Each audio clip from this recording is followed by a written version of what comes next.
ये अध्याय आर्यन की जिज्ञासा और उसकी सत्ता के विस्तार की कहानी है। गोब्लिन कबीले को अपनी अधीनता में लेने के बाद अब आर्यन की नजरें उस क्षितिज पर थीं जिसे आज तक किसी ने पार करने की हिम्मत नहीं की थी। द डार्क लेगेसी, एक नया सफर। अध्याय 32, मायावी मानचित्र और सीमा पार का रहस्य। गोब्लिन कबीले के ऊपर अपना आधिपत्य स्थापित करने के बाद आर्यन कबीले के सबसे ऊंचे शिखर पर बैठा था। उसके सामने गोब्लिन किंग द्वारा दी गई एक पुरानी खाल का टुकड़ा और सिस्टम द्वारा प्रदान किया गया एक रहस्यमयी मानचित्र, एंशिएंट मैप खुला था। ये नक्शा साधारण नहीं था। इसमें केवल जादुई जंगल की सीमाएं ही साफ दिख रही थीं, लेकिन जंगल के बाहर का हिस्सा घने अंधेरे और अजीबोगरीब संकेतों से भरा हुआ था। आर्यन की 555 इंटेलिजेंस भी उस नक्शे की जटिलताओं को पूरी तरह डिकोड करने में असमर्थ थी। आर्यन स्वयं से, सिस्टम, इस नक्शे का उत्तरी हिस्सा धुंधला क्यों है? क्या मेरा लेवल अभी भी इतना कम है कि मैं इस दुनिया का विस्तार नहीं देख सकता? सिस्टम का इंटरफेस स्क्रीन पर उभरा। विश्लेषण: यह एक प्रगतिशील मानचित्र, प्रोग्रेसिव मैप है। बाधा: जादुई जंगल की सीमा पर एक प्राचीन अवरोध, द ग्रेट बैरियर लगा है, जो निम्न स्तर के माना वाले प्राणियों को बाहर जाने से रोकता है। चेतावनी: जंगल के बाहर की दुनिया उन शक्तिशाली मनुष्यों और प्राचीन जातियों की है जिनकी न्यूनतम शक्ति आपके वर्तमान आंकड़ों से 5 गुना अधिक है। बाहर निकलने की तड़प। आर्यन के मन में एक अजीब सी बेचैनी थी। वो केवल एक जंगल का राजा बनकर नहीं रहना चाहता था। उसे पता था कि वास्तविक दुनिया में वो एक हीरो बन चुका है, लेकिन इस जादुई दुनिया में वो अभी भी एक छोटे से तालाब की मछली जैसा था। उसे उस दुनिया को देखना था जहां बड़े बड़े साम्राज्य, जादुई अकादमियां और वे शक्तिशाली योद्धा रहते थे जिनके बारे में गोब्लिन किंग ने चेतावनी दी थी। उसने गोब्लिन किंग को अपने पास बुलाया। आर्यन, किंग, इस जंगल की सीमाओं के पार क्या है? तुम लोग कभी बाहर क्यों नहीं गए? गोब्लिन किंग कांपते हुए, मेरे आका, उस सीमा के पार रोशनी की दुनिया और अंधेरे के साम्राज्य का युद्ध चलता है। वहां के योद्धा एक ही इशारे में हमारे जैसे 100 कबीलों को भस्म कर सकते हैं। वहां मैजिक कोर वाले इंसान रहते हैं जो हवाओं और वक्त को काबू करते हैं। हम जैसे तुच्छ जीवों के लिए वहां केवल मौत है। बाधा तोड़ने की तैयारी। आर्यन की आंखों में डर के बजाय एक चमक आ गई। मैजिक कोर, हवाओं पर काबू, यही तो वो दुनिया है जिसे मुझे जीतना है। आर्यन ने तय किया कि वो इस ग्रेट बैरियर को पार करने की कोशिश करेगा। उसने अपनी 615 माना को अपनी आंखों में केंद्रित किया ताकि वो नक्शे के छिपे हुए रास्तों को देख सके। अचानक नक्शे के एक कोने पर एक सुनहरा बिंदु चमकने लगा। यह अवरोध का सबसे कमजोर हिस्सा था जो शून्य घाटी, वॉइड वैली में स्थित था। आर्यन, किंग, अगर डर को नहीं जीता तो हम कभी राजा नहीं बन सकते। तुम लोग यहीं रुको और कबीले की रक्षा करो। मैं अकेला ही उस दुनिया की हकीकत देख कर आऊंगा। वफादारी का इनाम और विदाई। किंग और उसके योद्धाओं के मनोबल को बढ़ाने के लिए आर्यन ने अपनी सिस्टम इन्वेंट्री खोली। उसने वहां से कुछ छायाकली, शैडो बर्ड्स के फूल और उन ब्लड मून भेड़ियों की हड्डियां निकाली जिन्हें उसने पिछले अध्याय में मारा था। जैसे ही ये चीजें कबीले के सामने आईं, पूरे कबीले में सन्नाटा छा गया। गोब्लिन के लिए ये हड्डियां और फूल किसी दिव्य खजाने से कम नहीं थे। इनसे वे अपने हथियारों को और भी शक्तिशाली बना सकते थे। गोब्लिन किंग ने झुककर आर्यन के पैर छुए। आर्यन, किंग, ये लो, ये तुम्हारी वफादारी का इनाम है। कबीले को और मजबूत बनाओ, योद्धाओं को ट्रेनिंग दो और याद रखना, जब मैं वापस आऊं तो मुझे एक कमजोर नहीं बल्कि एक अजेय सेना मिलनी चाहिए। अज्ञात की ओर प्रस्थान, शैडो वॉकिंग का नया स्तर। आर्यन ने अपना जादुई नक्शा खोला और उत्तर की ओर तेजी से बढ़ गया। अब उसका शैडो वॉकिंग के साथ तालमेल इतना बेहतर हो चुका था कि वो प्रति मील केवल 20 माना खर्च कर रहा था। उसकी सांसें अब फूल नहीं रही थीं और शरीर उस दबाव को झेलने के लिए ढल चुका था। नक्शे पर वो सुनहरा बिंदु, शून्य घाटी, वॉइड वैली, अब बहुत करीब था। जैसे ही उसने जंगल की आखिरी सीमा को पार किया, हरियाली खत्म हो गई। वहां केवल काली रेत और टूटे हुए विशाल पत्थर थे। यमराज का दूत, void crawler, the void crawler. अचानक जमीन में एक भयानक हलचल हुई। आर्यन ने अपनी इंटेलिजेंस 550 का इस्तेमाल किया, लेकिन सिस्टम ने कोई डेटा नहीं दिया। वहां केवल एक संदेश चमक रहा था। चेतावनी, अज्ञात जीव, स्तर अपरिभाषित। एक विशाल 8 पैरों वाला जीव जमीन फाड़कर बाहर निकला। इसकी त्वचा पारदर्शी थी, जिसके अंदर लावा जैसा कुछ बह रहा था। इसकी ऊंचाई 20 फीट थी और इसकी आवाज किसी धातु के रगड़ने जैसी थी। ये वॉइड क्रॉलर था, सीमा का असली रखवाला। युद्ध का विवरण। आर्यन ने अपनी तलवार ब्लैकसन निकाली और एक ही झटके में उस पर वार किया। लेकिन जैसे ही तलवार उसकी त्वचा से टकराई, एक जोरदार बिजली का झटका लगा और आर्यन 50 फीट दूर जाकर गिरा। आर्यन खून थूकते हुए, ये क्या बला है? मेरी तलवार इसे छू भी नहीं पा रही। उस जीव ने अपने मुंह से शून्य ऊर्जा, वॉइड एनर्जी का एक गोला छोड़ा। आर्यन ने शैडो वॉकिंग की, लेकिन उसे झटका लगा जब उसने देखा कि उस जगह की परछाइयां ही गायब थीं। वो जीव रोशनी और परछाइयों को सोख रहा था। आर्यन ने अपनी 562 एजिलिटी का पूरा उपयोग किया और उस जीव के पैरों के नीचे से निकलकर उसकी आंखों पर वार करना चाहा। लेकिन उस जीव की गति आर्यन से भी तेज थी। उसने अपने एक भारी पैर से आर्यन की छाती पर जोरदार प्रहार किया। KRACHH। आर्यन की पसलियों के टूटने की आवाज गूंजी। उसकी स्टैमिना की पट्टी तेजी से लाल होने लगी। उसका माना गिरकर 100 पर पहुंच गया। आर्यन जमीन पर पड़ा था। वो हिलने की कोशिश कर रहा था, लेकिन उसका शरीर साथ नहीं दे रहा था। वो विशाल जीव अब उसके बिल्कुल ऊपर खड़ा था। उसने अपना नुकीला पैर आर्यन के गले की ओर सीधा किया। मौत आर्यन की आंखों के बिल्कुल सामने थी। आर्यन मन ही मन, क्या यही मेरी कहानी का अंत है? क्या मैं सीमा पार करने से पहले ही मारा जाऊंगा? उस जीव ने अपनी अंतिम घातक स्ट्राइक के लिए अपना पैर हवा में उठाया और तभी आर्यन की आंखों में एक अजीब सा नीला और काला रंग घुलने लगा। क्या आर्यन के भीतर की छिपी हुई डार्क लेगेसी उसे इस मौत के पंजे से बचा पाएगी? क्या सिस्टम कोई अंतिम चाल चलेगा या आर्यन का सफर यहीं खत्म हो जाएगा? अगला एपिसोड मृत्यु का आलिंगन देखने के लिए सब्सक्राइब करें।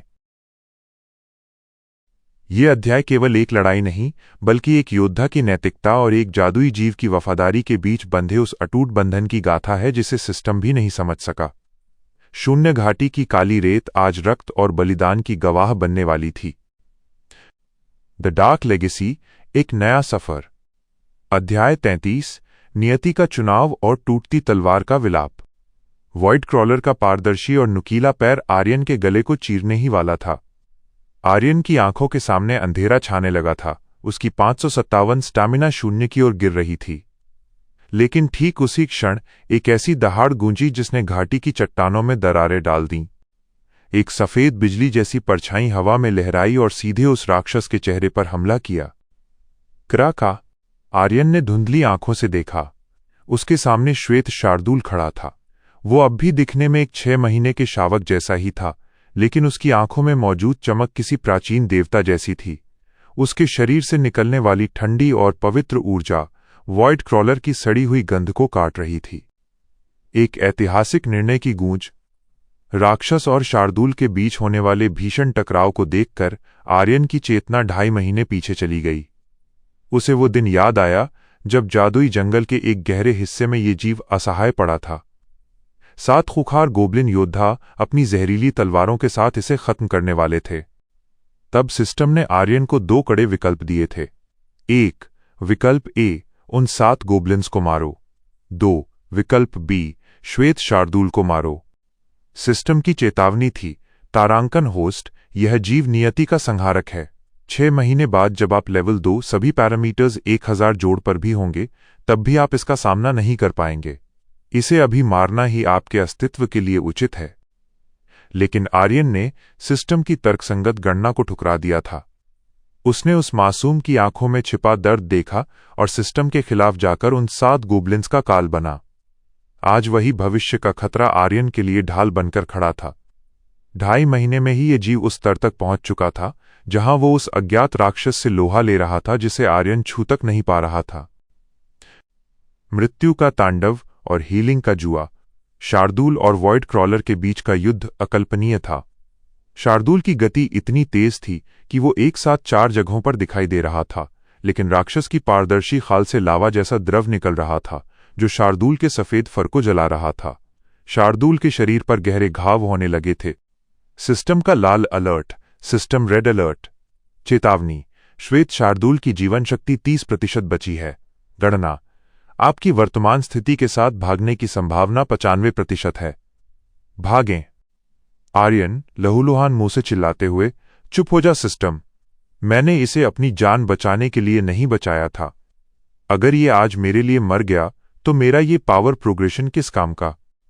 आर्यन ने अपनी इन्वेंट्री में जमा 2000 रिवॉर्ड पॉइंट्स को दांव पर लगा दिया। चूंकि उसके पैरामीटर्स 550 जोड़ हो चुके थे, इसलिए सामान्य हीलिंग उस पर काम नहीं कर रही थी। आर्यन, सिस्टम, तुरंत रॉयल हीलिंग एलेक्सिर अनलॉक करो। जैसे ही उसने वो नीली तरल औषधि पी, उसके शरीर के भीतर एक विस्फोट हुआ। उसकी टूटी हुई पसलियां कड़कड़ाहट के साथ अपनी जगह पर वापस आईं। उसका माना 100 से उछलकर 500 पर पहुंच गया। अंतिम प्रहार, ब्लैक सन का महाबलिदान। आर्यन और श्वेत शार्दूल ने एक दूसरे की ओर देखा। एक पल के लिए समय थम गया। दोनों के बीच एक मूक समझौता हुआ। शार्दूल ने एक भीषण दहाड़ मारी और राक्षस के मुंह पर छलांग लगा दी, जिससे राक्षस का ध्यान भटक गया। आर्यन ने अपनी पूरी 615 माना को अपनी तलवार ब्लैक सन में झोंक दिया। तलवार से निकलने वाली काली लपटें अब बैंगनी रंग में बदल गई थीं। आर्यन, ये मेरा और मेरे साथी का संयुक्त उत्तर है। मर जा नरभक्षी। आर्यन ने अपनी 562 एजिलिटी के साथ जमीन पर स्लाइड किया और राक्षस के पारदर्शी पेट के नीचे पहुंच गया, जहां उसका हृदय धड़क रहा था। उसने ब्लैक सन को पूरी ताकत से ऊपर की ओर धंसा दिया। KRCHH boom. एक ऐसा धमाका हुआ जिसने शून्य घाटी के आकाश को हिला दिया। उस राक्षस की खाल इतनी सख्त थी कि जैसे ही तलवार ने उसे भेदा, एक अकल्पनीय रिएक्टिव प्रेशर पैदा हुआ। आर्यन की वफादार और सबसे शक्तिशाली तलवार ब्लैक सन उस दबाव को सहन नहीं कर पाई।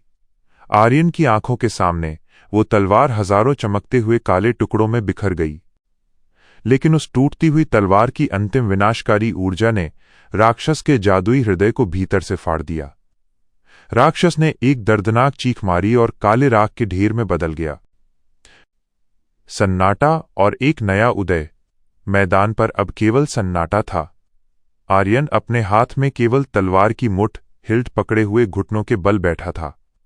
उसकी सबसे बड़ी ताकत ब्लैक सन अब इतिहास बन चुकी थी। लहूलुहान श्वेत शार्दूल लंगड़ाते हुए आर्यन के पास आया और अपना सिर उसके कंधे पर रख दिया।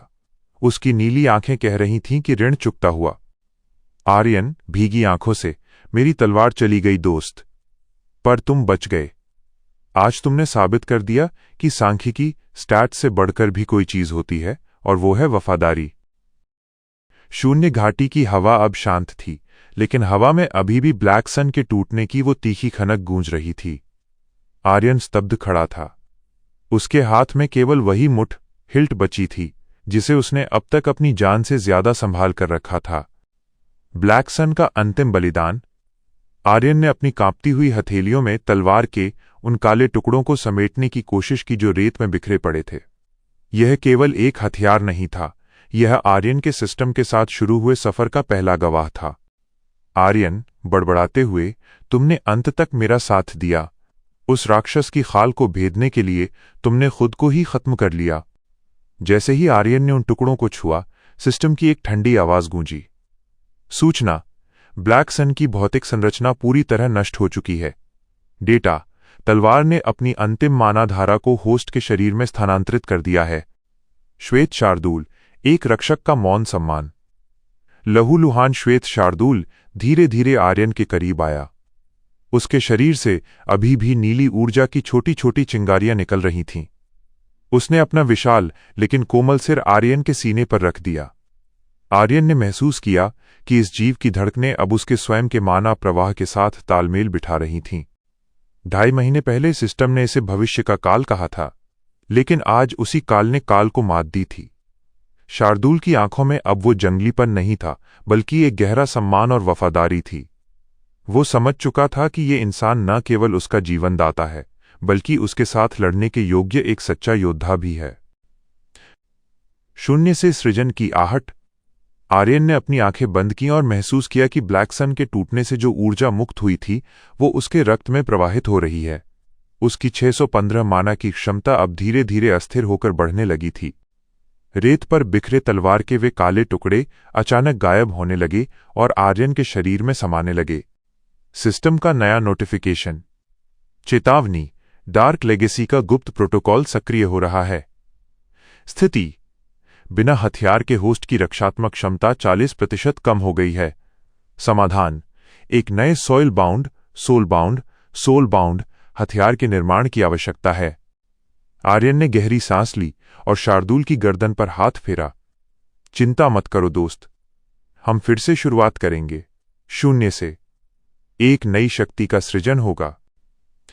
आज के अनसुलझे सवाल और सस्पेंस। क्या ब्लैक सन के अवशेष आर्यन के भीतर किसी ऐसी शक्ति को जन्म देंगे जिसे सिस्टम भी कंट्रोल नहीं कर पाएगा? श्वेत शार्दूल का अगला रूप क्या होगा? क्या वो आर्यन के साथ इंसानी दुनिया में वापस जा पाएगा? बिना तलवार के शून्य घाटी के पार खड़ी नई मुसीबतों का सामना आर्यन कैसे करेगा? आगे का सफर और भी रोमांचक, खौफनाक और रहस्यों से भरा होने वाला है। आर्यन की इस नई शुरुआत और डार्क लेगेसी के असली रूप को देखने के लिए इस सफर में हमारे साथ जुड़े रहें। देखते रहिए द डार्क लेगेसी, एक नया सफर। सब्सक्राइब करें और बेल आइकन दबाना न भूलें। ये अध्याय एक महान बलिदान, अटूट मित्रता और उस अंतिम अवरोध को तोड़ने की कहानी है जो दो दुनियाओं के बीच खड़ा है। शून्य घाटी की काली रेत पर आज आर्यन ने अपना सब कुछ दांव पर लगा दिया था। द डार्क लेगेसी, एक नया सफर। अध्याय 34, शून्य का द्वार और अंतिम त्याग। वॉइड क्रॉलर के अंत के बाद घाटी में सन्नाटा पसरा था, लेकिन श्वेत शार्दूल की स्थिति नाजुक थी। उसका सफेद फर खून से लाल हो चुका था और उसकी सांसें उखड़ रही थीं। आर्यन जानता था कि उसे बचाने का केवल एक ही रास्ता है, सर्वस्व अर्पण, रिवॉर्ड पॉइंट्स का अंत। आर्यन ने अपनी सिस्टम इन्वेंट्री खोली। उसके पास केवल 2000 रिवॉर्ड पॉइंट्स बचे थे, उसकी मेहनत की आखिरी जमा पूंजी। आर्यन बिना किसी हिचकिचाहट के, सिस्टम, मेरे बचे हुए आखिरी 2000 पॉइंट्स का उपयोग करो और रॉयल हीलिंग एलेक्सिर प्रदान करो। सिस्टम का नोटिफिकेशन। चेतावनी, इस लेन देन के बाद आपके रिवॉर्ड पॉइंट्स 0 हो जाएंगे। क्या आप सुनिश्चित हैं?